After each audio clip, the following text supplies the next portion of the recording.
జగన్మోహన్ రెడ్డి గారు ప్రజలతో రేపు జరగబోయేటువంటి 2024 ఎన్నికల కురుక్షేత్రంలో తన అర్జునుడిని ఈ యుద్ధంలో రాబోయేటువంటి ఎన్నికల కురుక్షేత్రంలో ఈ 5 ఏళ్లు ప్రజా శ్రేయస్సే లక్ష్యంగా పనిచేసినటువంటి నాకు ఈ రాష్ట్ర ప్రజానీకమే ఈ జగన్మోహన్ రెడ్డి గారి ప్రభుత్వం వల్ల ఏ గడపలో అయితే ఏ కుటుంబానికైతే మేలు జరిగిందో మేలు జరిగినటువంటి ప్రతి కుటుంబం అలాగే వైఎస్ఆర్ కాంగ్రెస్ పార్టీ ప్రతి కార్యకర్త శ్రీకృష్ణుడిలా తనకు అండగా ఉండి నడిపించమని రేపు జరిగేటువంటి కురుక్షేత్రంలో కౌరవుల్లాగా కుట్రలతో కుతంత్రాలతో ప్రజల మనసులను గెలవటం కంటే కూడా ఓట్లు పోగేసుకుని కూటమి ద్వారా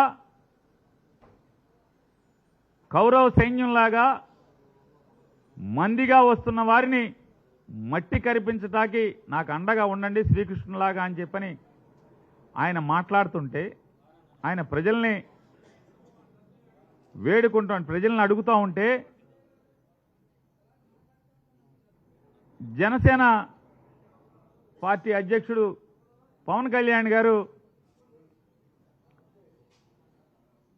ఒక జంపింగ్ జపాంగ్ని పెద్ద వీరుడిగా సూర్యుడిగా పోటుగాడిగా ఊహించుకుని అతను పక్కన పెట్టుకుని మాట్లాడతాడు. అర్జునుడైతే ద్రౌపదిని కాపాడాలంటాడు. అర్జునుడికి ద్రౌపదికి బంధం ఏంటో సంబంధం ఏంటో కూడా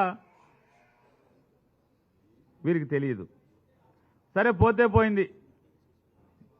చెల్లెల్ని తిట్టిస్తున్నాడు జగన్మోహన్ రెడ్డి గారని మాట్లాడతాడు. అయ్యా పవన్ కళ్యాణ్ గారు కుటుంబ బంధాల గురించి మానవ సంబంధాల గురించి కుటుంబ జీవితం గురించి ఇక మీ దగ్గర ఈ ప్రపంచం నేర్చుకోవాలంటే ఎంతకన్నా హాస్యాస్పదం ఏముంది పవన్ కళ్యాణ్ గారు? జనరంజక నటుడు 2009లో ప్రజారాజ్యం పార్టీ పెట్టినటువంటి మెగాస్టార్ చిరంజీవి గారు కేంద్ర మంత్రిగా కాంగ్రెస్ పార్టీ రాజ్యసభ సభ్యుడిగా కాంగ్రెస్ ప్రభుత్వంలో మన్మోహన్ సింగ్ గారి ముఖ్యమంత్రిగా ఉన్నటువంటి కాంగ్రెస్ ప్రభుత్వంలో కేంద్ర మంత్రిగా ఆయన ఉంటే సాక్షాత్తు చిరంజీవి గారికి తోడబుట్టినటువంటి తమ్ముడుగా మీ పాత్ర ఏంటి? మీరేం చేశారు? ఎంత అవమానించారు? మీరు చంద్రబాబు నాయుడికి మోడీకి ఓట్లు వేయమని చెప్పని కాంగ్రెస్ పార్టీని నాశనం చేయమని చెప్పని మీరు మాట్లాడితే చివరికి ఏం చేయలేని స్థితిలో చిరంజీవి అభిమాన సంఘం మీటింగ్ అదే రోజు పెట్టుకుని వాళ్ళు చెప్పుకోవాల్సిన పరిస్థితి. రామ్ చరణ్ గారు, మా బాబాయికి మా నాన్నకి ఏం సంబంధం లేదు, మన ఫ్యాన్స్ వేరు, మన అందరం కూడా కాంగ్రెస్ లైన్లో ఉండాలని చెప్పి చెప్పుకోవాల్సినటువంటి పరిస్థితి. మీరు అన్నల గురించి బంధుత్వాల గురించి బంధాల గురించి ఇంత పచ్చి స్వార్థంగా మీరు రాజకీయాల కోసం అన్నగారు ఎక్కడున్నాడు, అన్నగారు ఏం చేస్తున్నాడు, అన్నకి అవమానం కదా, చిరంజీవి గారికి నేను మాట్లాడే భాష నేను వేసే గంతులు చిరంజీవి గారికి తలదించుకునే పరిస్థితి కదా అని చెప్పని ఆలోచన లేనటువంటి మీరు బంధాల గురించి బంధుత్వాల గురించి మాట్లాడుతున్నారు. ఇక షర్మిలమ్మ గారి గురించి చెప్తున్నారు. ఎవరి షర్మిలమ్మ గారు? అన్నతో విభేదించి ఇవాళ అన్నగారి శత్రువులతో చేతులు కలిపి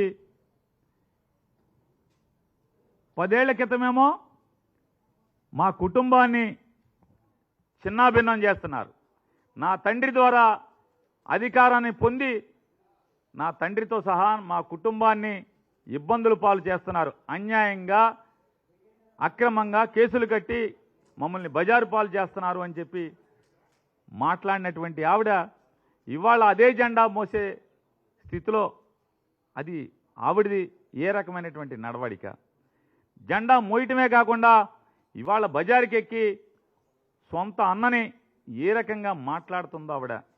మరి మాట్లాడినప్పుడు యుద్ధంలోకి వచ్చిన తర్వాత అన్నని దూషిస్తున్నప్పుడు అన్న సైన్యం ఏం చేస్తారు? ఆఖరికి పవన్ కళ్యాణ్ గారి యొక్క మనుషులు, పవన్ కళ్యాణ్ గారిని ఫాలో అయ్యేటువంటి ఫ్యాన్స్ కానీ చిరంజీవి గారు జగన్మోహన్ రెడ్డి గారిని కలవటానికి వస్తే సినిమా పరిశ్రమ గురించి ఇవన్నీ తిట్టారు. మీరు చెప్పేటువంటి మీ జనసైన్యమా జనసైకులు ఏంటిది? అది జనసైకుల జనసైన్యమా? వాళ్ళు ఎవరు? ఎన్ని చిరంజీవిని దూషించారు? అప్పుడు మీ నోరేమైంది? ఒక్క మాట అరే ఎదవల్లారా మా అన్నయ్యరా తిట్టబాకండ్రా అని ఒక్క మాట మాట్లాడావా? మాట్లాడకపోగా ఇవాళ సన్నాయి నొక్కులు పత్తిత్తు కబుర్లు మాట్లాడుతున్నారు. ఇక నీతులు మీ దగ్గర నుంచి చెప్పాలి. మీరేం మాట్లాడారు? పవన్ కళ్యాణ్ గారు లోకేష్ గారిని, చంద్రబాబు నాయుడు గారిని, తెలుగుదేశం పార్టీని ఏం మాట్లాడారు? నా తల్లిని దూషిస్తారా, నా తల్లిని దూషిస్తారా అని చెప్పి రంకెలేశారు.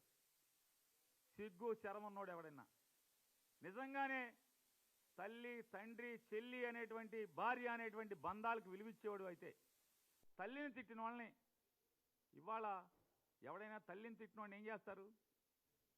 చేతనైతే ఆడి పాడి మోస్తారు, లేదంటే భక్తుని కోరుకుంటారు.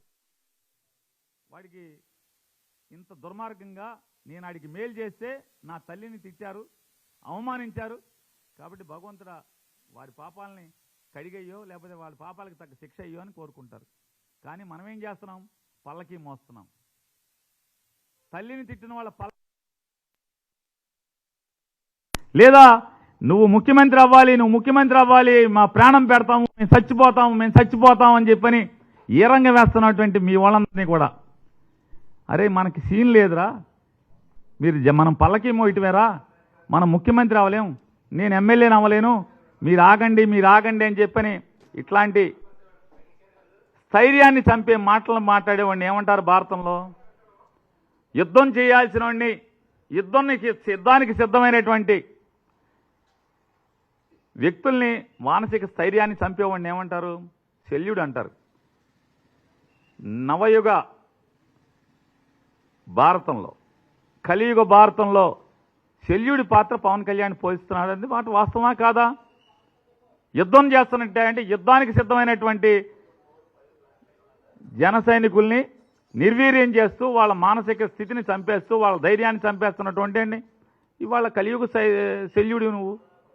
నాడు కర్ణుడి ధైర్యాన్ని నిర్వీర్యం చేయడానికి ప్రయత్నం చేసిన శల్యుడు ఇవాళ మీ పార్టీ కార్యకర్తల్ని స్థైర్యాన్ని యుద్ధం చేద్దామని రెడీ అవుతుంటే ఆయుధాలను పక్కన పడేయండి, మనం పల్లకి మొయ్యాలి, మన చేతిలో ఆయుధాలు కాదు, మన చేతిలో పల్లకి పట్టి ఉండాలి, పల్లకి కమ్మి ఉండాలని చెప్పి చెప్తున్నాడు. నువ్వు శల్యుడితో కదా శల్యుడు. మరి నువ్వు శల్యుడివి కాబట్టి అర్జునుడు అంటే నువ్వు పోల్చుకుంటున్నావు. అర్జునుడికి శల్యుడికి పోల్చుకున్నప్పుడు నీకు బాధ కలుగుద్ది. ఆ బాధతో మాట్లాడేటువంటి మాటలు. అట్లాగే ఆ పక్కన కూర్చున్న అతను ఒకటి మాట్లాడతాడు. జగన్మోహన్ రెడ్డి గారి అన్ని అసత్యాలు మాట్లాడుతున్నాడు, అబద్ధాలు చెప్తాడు. ఆయన 2004 నుంచి 2009 దాకా 2019 నుంచి 2024 దాకా మొత్తం నాకు తెలుసు అంటున్నాడు. మరి అన్నీ తెలిసినాడు అసలు జగన్మోహన్ రెడ్డి దగ్గరికి ఎందుకు వచ్చావు? సిగ్గు శరం లేదా? ఎందుకు వచ్చావు? 2014లో జగన్మోహన్ రెడ్డి గారి సింబల్ మీద ఆయన ఫోటో పెట్టుకుని ఎందుకు ఓట్లు అడిగావు? గుంటూరులో అడుక్కున్నావు కదా, ఓట్లు అడుక్కోలేదా? 2019లో బందర్ వచ్చి ఎందుకు అడుక్కున్నావు? బందర్లో ఎందుకు పోటీ చేసావు వైఎస్ఆర్ కాంగ్రెస్ పార్టీ సింబల్ మీద? మరి జగన్మోహన్ రెడ్డి గారు ఇంత చెడ్డోడని నీకు తెలిస్తే మరి ఎందుకు పోటీ చేశావు? ఎందుకు వచ్చావు అని అడుగుతున్నాను. సిగ్గుండాలి కదా అన్నీ తెలిసి రావటానికి. సిద్ధం అంటే దేనికి సిద్ధం? జగన్మోహన్ రెడ్డి గారు మా బందర్ ఎంపీ సారు గారు, మీరు జగన్ సారు గారు అంటున్నారు కదా, నేను అడుగుతున్నాను, సిద్ధం అంటే పారిపోవడానికి సిద్ధమా అని జగన్మోహన్ రెడ్డి గారు అంటున్నారు. పారిపోయే బతుకులు ఎవడి? పారిపోయే బతుకులు? 2004లో మన బతుకెక్కడా? తెనాలిలో. తెనాలి నుంచి 2009కి నరసరావుపేట పారిపోయింది ఎవరు? 2009 నుంచి మళ్ళీ 2014 వచ్చేప్పటికి నరసరావుపేట నుంచి గుంటూరు పారిపోయినవాడు ఎవడు? 2019కి వచ్చేప్పటికి మళ్ళీ గుంటూరులో కాకుండా గుంటూరు నుంచి బందరు పారిపోయినోడు ఎవడు? పారిపోయే బతుకులు ఎవరి? జగన్మోహన్ రెడ్డియా పారిపోయి? ఎవడి పారిపోయే బతుకులు? ఇట్లాంటి వాళ్ళందరినీ పట్టుకుని నాడు రాజశేఖర రెడ్డి గారు లేకపోతే బతుకులేదు. చనిపోయిన రాజశేఖర రెడ్డి గారి గురించి, కేవీపీ రామచంద్రరావు గురించి సాయంత్రం 8 తర్వాత ఢిల్లీలో ఏం మాట్లాడుతున్నావో కేవీపీ రామచంద్రరావు గారికి తెలియదు అనుకుంటున్నావా? ఎంత అసహ్యంగా, జుగుప్సాకరంగా జగన్మోహన్ రెడ్డి గారి గురించి ఇవన్నీ మాట్లాడుతున్నావో ఎవరికి తెలియదు అనుకుంటావా? పవన్ కళ్యాణ్ గురించి ఏం మాట్లాడావో తెలీదా? 2023 జనవరి ఫిబ్రవరి మాసాల్లో చంద్రబాబు దగ్గరికి కౌరు చేస్తే చంద్రబాబు, ఇది మన స్కూల్ కాదురా బాబు, ఇది చాలా డేంజర్ కేసు, ఇది మనకొద్దు, పవన్ కళ్యాణ్కి తోసేయండి అని చెప్తే పవన్ కళ్యాణ్ గారి దగ్గరికి మార్చి ఏప్రిల్ మాసాల్లో పవన్ కళ్యాణ్ గారి దగ్గరికి ఒక ప్రొడ్యూసర్తో హరీష్ శంకర్ మైత్రి మూవీస్ వాళ్ళ సినిమా షూటింగ్ జరుగుతుంటే ఆ షూటింగ్ దగ్గరికి కౌరు చేసిన మాట వాస్తవా కాదా? పవన్ కళ్యాణ్ చీకొట్టిన మాట వాస్తవా కాదా? తర్వాత చిరంజీవి గారి కాళ్ళు పట్టుకుని చిరంజీవి గారితో ఫోన్ చేసి పవన్ కళ్యాణ్కి జూన్ జూలై మాసంలో పవన్ కళ్యాణ్ గారి దగ్గరికి వెళ్ళిన మాట వాస్తవా కాదా? వెళ్ళి ఆ రోజు మాట్లాడుకోవడమే కాకుండా ఆఖరికి 2004-9 నుంచి 9 మధ్యలో ఇవాళ డయాస్ మీద పవన్ కళ్యాణ్ గారి పక్కన కూర్చున్నటువంటి నాదెండ్ల మనోహర్ గారు ఎంత కాల్చుకు తిన్నావు, ఎంత ఏడిపించావు, నాదెండ్ల మనోహర్ని ఎంత బజార్కి ఇచ్చి రచ్చ చేస్తే ఈ రోజుకి నాదెండ్ల మనోహర్ గారు నిజంగా నువ్వు కాళ్ళు పట్టుకుంటే కదా ఆయన కరిగింది. చిరంజీవి గారు నాదెండ్ల మనోహర్ గారికి ఫోన్ చేసి ఇట్లా బాలసౌర్ వస్తాడు, బాలసౌర్ని క్షమించేయమని చెప్తే కదా బాలసౌర్ని నాదెండ్ల మనోహర్ క్షమించగట్టే కదా. ఇన్ని సర్కస్లు, ఇన్ని పిల్లి మొగ్గలేసి ఇవాళ ఈ రకమైన మాటలు మాట్లాడతాం. పోతే పోయావు, రాజకీయాలు కావాలి, లేకపోతే ఇంకోటి కావాలి. బందర్ ఏరియాలో కాపులు ఎక్కువ ఉన్నారు, నేను ఇక్కడైతే నాకు ఇబ్బంది అవుద్దేమో, ఎమ్మెల్యేలతో పెంటలు ఉన్నాయన్నీ కూడా, ఎమ్మెల్యేలతో తగులేని నియోజకవర్గం లేదు, ఇన్ని తగులు పెట్టుకుని ఇక్కడ నా వల్ల ఎడవలేనేమని చెప్పి వెళ్ళిపోవచ్చు, తప్పులేదు. మరి రాజకీయాల కోసం ఎంతోమంది గోడలు దూకుతున్నారు, పార్టీలు మారుతున్నారు, మారండి, ఎవడు ఆక్షేపణ లేదు ఇవాళ.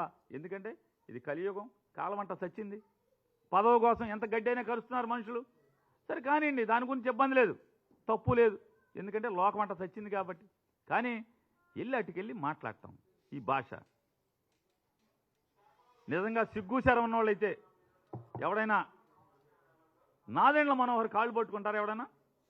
ఎంత ఏడిపించావు, ఎంత నాదెండ్ల మనోహర్ని, నాదెండ్ల మనోహర్ గారి శ్రీమతి గారిని ఎన్ని దుర్భాషలాడి, ఎన్ని మాటలు మాట్లాడి వెళ్ళి కాళ్ళు పట్టుకునే పరిస్థితి. ఇంక జగన్మోహన్ రెడ్డి గారి జీవితం అంతా తెలుసంట, లోపల తెలుసంట, బయట తెలుసంట, ఒంటి మీద మచ్చలు తెలుసంట, ఏం పుట్టు మచ్చలు తెలుసు. మరి ఇన్ని తెలిసినోడు ఎందుకు పోటీ చేయాలి? వైఎస్ఆర్ కాంగ్రెస్ పార్టీ మీద 2 సార్లు ఎందుకు పోటీ చేశారు? ఇవాళ కాదు రేపుడికి పవన్ కళ్యాణ్కి కూడా ఖచ్చితంగా ఏంటో తెలుస్తుంది.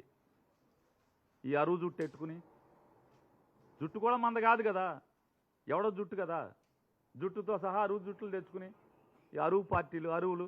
ఈయనంటే జగన్మోహన్ రెడ్డి గారికి చెప్పాడని రాజధాని ఇక్కడే ఉంచుతామని అంటే ఊరు తిరిగాంట. ఏ ఊరు బాబు? అసలు 7 నియోజకవర్గాల్లో ఈ అంతమ్మ ఎన్ని ఊళ్ళు ఉన్నాయో చెప్పగలవా? వచ్చి ఇక్కడ ఉంచుని గబగబా మీడియా ముందు పాఠమాప చెప్పు.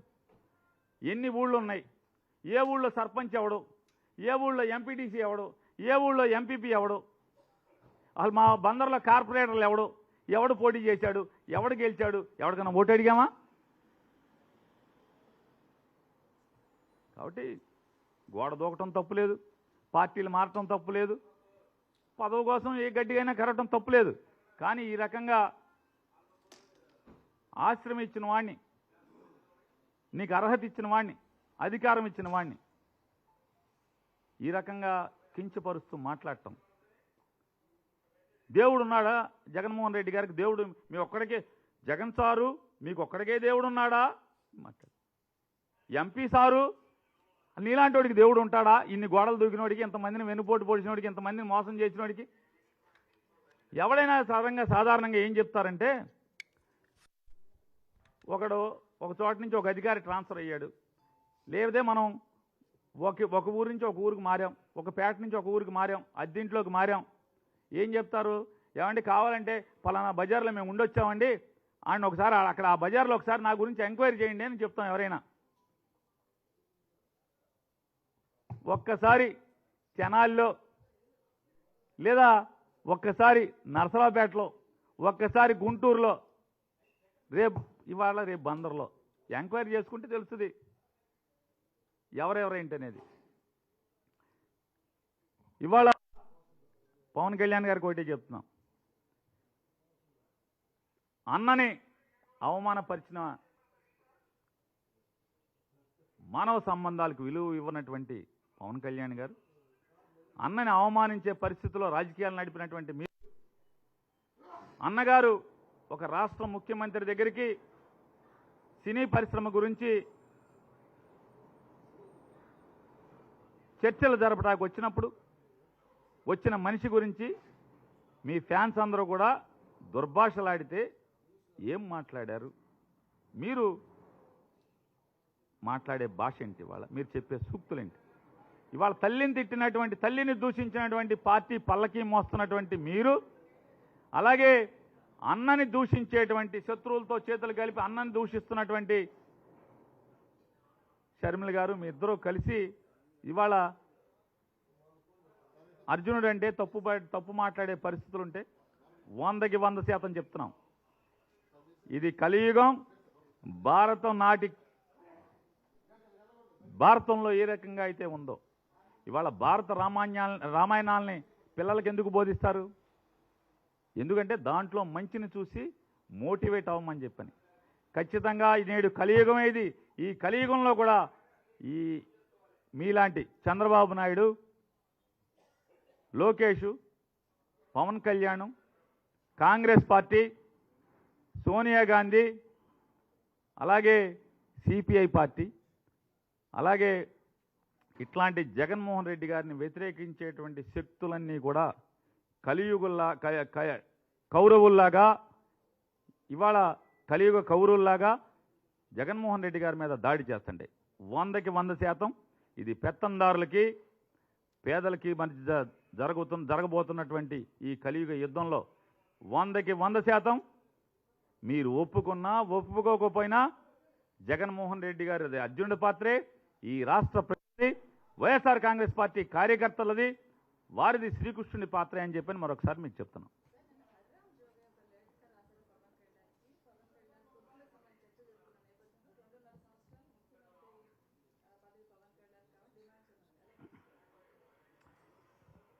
ఇప్పుడు నేను చూసేదే ఉంటుందండి, హరిరామ జోగి గారు తిప్పలు పడతా ఉన్నాడు, కాపులను మోసం చేయొద్దు పవన్ కళ్యాణ్ గారు, కాపులు అమాయకులు, కాపులు మోసం చేయొద్దు అని ఆయన తిప్పలు పడుతున్నాడు. అది ఆయన గోల, మా వైఎస్ఆర్ కాంగ్రెస్ పార్టీకి సంబంధించిన గోల కాదు. ఆయన కులపరంగా మాట్లాడుతున్నాడు. ఏమని? నువ్వు కాపుల్ని పోగేసి చంద్రబాబుకి తాకట్టు పెట్టద్దు, చంద్రబాబు పల్లకి మోయించద్దు, గెలుస్తామో ఓడతామో మన కులానికి కూడా, కమ్మారికి రెడ్లకి ఎట్ట అయితే ముఖ్యమంత్రి చేశారో మన కులానికి కూడా ముఖ్యమంత్రి ఉండాలి అని చెప్పని అతను ఆకాంక్షిస్తున్నట్టున్నాడు. ఎవరు? హరిరామజోగి గారు. ఆ ఆకాంక్షను ఒప్పుకుంటాడా లేదా?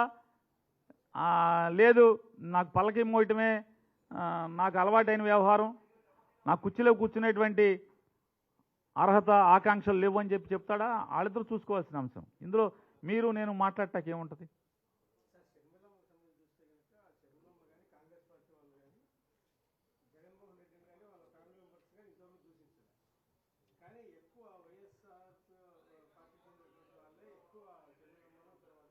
సార్, మీ అంతరాత్మకి తెలుసు, దూషిస్తున్నారా, దూషించట్లేదా, అవమానపరుస్తున్నారా, అవమానిస్తున్నారా లేదా అనేది మీ అంతరాత్మకి తెలుసు. దాని గురించి ఓకే, మేము దాన్ని ప్రస్తావించి మాట్లాడట్లేదు. ఒక రాజకీయ పార్టీగా జెండా మోసేటువంటి అభిమానించేటువంటి ఏ కార్యకర్త అయినా పార్టీని తోలనాడితే, పార్టీని విమర్శిస్తే, పార్టీని ద్వేషిస్తే ఖచ్చితంగా దానికి లీడర్ చెప్పాల్సిన అవసరం లేదు. లీడర్ ఆగమన్నా ఆగరు ఎవరు కూడా. వారు జరిపేది యుద్ధం వారు చేస్తుంటారు. కాబట్టి దాని గురించి మీరు చెప్పేటువంటి అంటే మీకు తెలిసి కూడా ఎవరు దూషించలేదు, కాంగ్రెస్ పార్టీ దూషించలేదు. ఇవన్నీ కూడా మీరు అడిగేది కూడా అసత్యమైన ప్రశ్నే. మీకు కావాలంటే ఇప్పుడు టైం లేదు, టైం ఇస్తే మీ పేరు చెప్పట్లా. ఎందుకంటే విలేకరుల మధ్య మా పేరు చెబుతాను ఎందుకయ్యా, పైనుంచి మా ఓనర్లు తిడుతున్నారని చెప్తున్నారు. మీ పేరు చెప్పట్లా, మీకు ఇస్తాను. కాంగ్రెస్ పార్టీ గడిచిన 4 సంవత్సరాలుగా కాదు, జగన్మోహన్ రెడ్డి గారు అపోజిషన్లో ఉన్నప్పుడు కూడా, పోనీ ముఖ్యమంత్రిగా ఉన్నారంటే పోనీ దూషించారంటే అర్థం ఉంది. జగన్మోహన్ రెడ్డి గారు ప్రతిపక్ష నాయకుడిగా ఉండగా కూడా కాంగ్రెస్ పార్టీ ఏ రకంగా దూషించిందో, కాంగ్రెస్ పార్టీ నాయకులు అని చెప్పుకుంటున్న వాళ్ళు జగన్మోహన్ రెడ్డి గారి మీద ఎంత దూషిస్తూ ద్వేషంతో మాట్లాడారో ప్రతిదీ మీకు వీడియోల పరంగా ఇస్తాం. అదే దూషణ అని చెప్తున్నా, ఆరోపణగా దూషించడమే, దూషించేదే. ఆరోపణ అంటే ఏంటండి? జరుగుతున్నటువంటి రాజకీయ నిర్ణయాలు, తీసుకున్న రాజకీయ నిర్ణయాలు, ప్రజల పక్షాన మాట్లాడేటువంటి భరోసా మాటల్లో తప్పులుంటే ప్రశ్నించు, కానీ దూషిస్తమే, వ్యక్తిగత విమర్శలే. మీకు కావాలంటే ఇస్తానని చెప్తున్నాను. ఇప్పుడు యుద్ధంలో సార్ యుద్ధం ఇది కలియుగం అని, ఎన్నికల రణరంగం ఇది. ఎన్నికల్లో కత్తులు పెట్టి పొడుచుకోరు కానీ మాటలతో పొడుచుకుంటారు. మాటలతో పొడుచుకునేది మీకు తెలుసు. ఆ మాటలతో పొడుచుకునేవన్నీ కూడా చిత్రీకరించేది మీరే. వెనకటికి సినిమాల్లో, మన పాత సినిమాల్లో బాణం వేస్తే బాణం అట్ట ఆకాశంలో వచ్చేదంతా చూపించినట్టుగా చూపించేది మీరే. అవతలకు మాటలు గుచ్చుకున్నప్పుడు యువతల మాట వేస్తే మాట వేస్తారు, వేయకుండా ఎట్లా ఉంటారు? జరుగుతుంది కదా, జరుగుతుంది. ఏం మాట్లాడుతున్నాడు ఇప్పుడు? మీరు అన్ని అసలు కాంగ్రెస్ పార్టీ చాలా పద్ధతి గల పార్టీ. వాళ్ళు చాలామంది ప్రవచనాలు చెప్పినట్టు, స్వామీజీలు ప్రవచనాలు చెప్పినట్టు, లేకపోతే మసీదుల్లో గురువులు చెప్పినట్టు, లేకపోతే చర్చిల్లో బిషప్ గారు చెప్పినట్టు ప్రవచనాలే మాత్రమే మాట్లాడతారు కాంగ్రెస్ పార్టీ అంటే మాట్లాడుతున్నారు మీరు. మీకు ఇస్తానన్న క్యారెక్టర్ని అసాసినేట్ చేస్తూ, వ్యక్తిత్వ హననాన్ని చేస్తూ వారు మాట్లాడినటువంటి, పోనీ ముఖ్యమంత్రిగా ఉన్నప్పుడు మాట్లాడారంటే ద్వేషంతో మాట్లాడారు అనుకుందాం. రాజకీయాన్ని తట్టుకోలేక జగన్మోహన్ రెడ్డి గారు జనాన్ని గుండెల్లో ఉన్న స్థానాన్ని చూసి తట్టుకోలేక తిట్టారంటే అర్థం ఉంది. ప్రతిపక్ష నాయకుడిగా ఉండగా కూడా తోలనాటినటువంటి, విమర్శించినటువంటి కాబట్టి వీడియోలు ఇస్తాను మీకు. ఇకపోతే చంద్రబాబు నాయుడు గారు పాపం నిన్న ఆయన మాట్లాడతాడు. మచిలీపట్నంలో ఒక పేరుని నాని ఉన్నాడు. ఆ పేరుని నాని ఓట్లలో అందరికీ వడ్డిస్తున్నాడు. వడ్డించి సర్వర్గా ఆయన మారిపోయాడు. జగన్మోహన్ రెడ్డి గారి ప్రభుత్వం మిమ్మల్ని అందరినీ కూడా ఓట్లలో సర్వర్లు చేస్తాం అని చెప్తున్నారు. నేను ముఖ్యమంత్రి అయితే మేమందరికీ ఐటీ ఉద్యోగాలు ఇస్తానని మాట్లాడుతున్నారు. అంటే వయసు మీద పడిపోయి మతి చెడించిందా చంద్రబాబు నాయుడికి? మైండ్ ఏమైనా చెడిందా? ఒకసారి డాక్టర్లు చూపించుకోవాల్సిన పరిస్థితి. పేరుని నాని అనేవాడు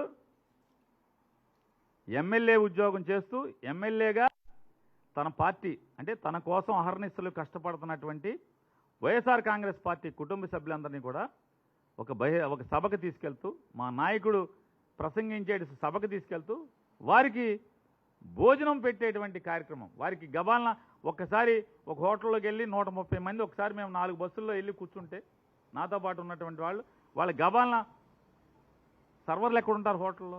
దాన్ని కార్యకర్తల్లో మమేకమై కార్యకర్తలకు భోజనం పెడతాం. మీ దృష్టిలో నేను సర్వర్ ఉద్యోగం అంటే మీకు కార్యకర్తలంటే అంత విలువ ఉంది మీకు. తెలుగుదేశం పార్టీలో చంద్రబాబు నాయుడు దృష్టిలో కార్యకర్తలకు అన్నం పెడతామంటే సర్వర్ కింద. అంటే సర్వర్ అంటే ఎంత పెత్తందారీ మనస్తత్వం అంటే మీరు చౌదరి గారు అని చెప్పి, మీరు కమ్మారని చెప్పని, మీరు బాగా ఎన్టీ రామారావు గారు అల్లుడు అని చెప్పి, ఖర్జూర నాయుడు కొడుకు అని చెప్పి మీ పెత్తందారీ మనస్తత్వం. సర్వర్లు అంటే చిన్నోళ్ళ?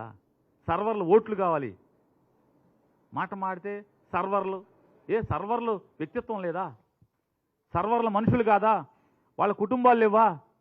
నేను సర్వరే అనుకో, నేను సర్వర్నే. తప్పేంటి? నీ జేబు కొడితే తప్పు, దొంగతనాలు చేస్తే తప్పు. సర్వర్ నా ఒళ్ళోంచి కష్టపడి సర్వర్ అయితే తప్పేంటి?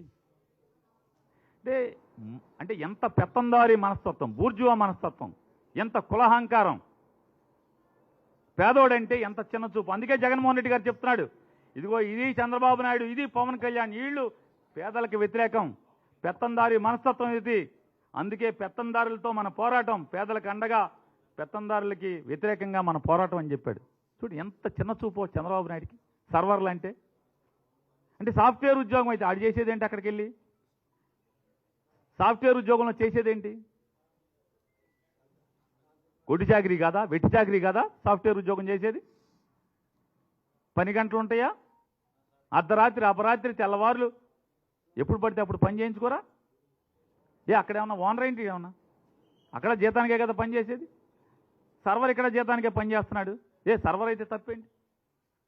అంటే ఇది చంద్రబాబు నాయుడు యొక్క భూస్వామ్య పెత్తందారి మనస్తత్వం. అంటే ఎంత చిన్న చూపు. చిన్న ఉద్యోగస్తులంటే, అంటే ఒక సర్వర్లంటే, చిన్న చిన్న వర్కర్లంటే వీళ్ళకి చిన్న చూపు.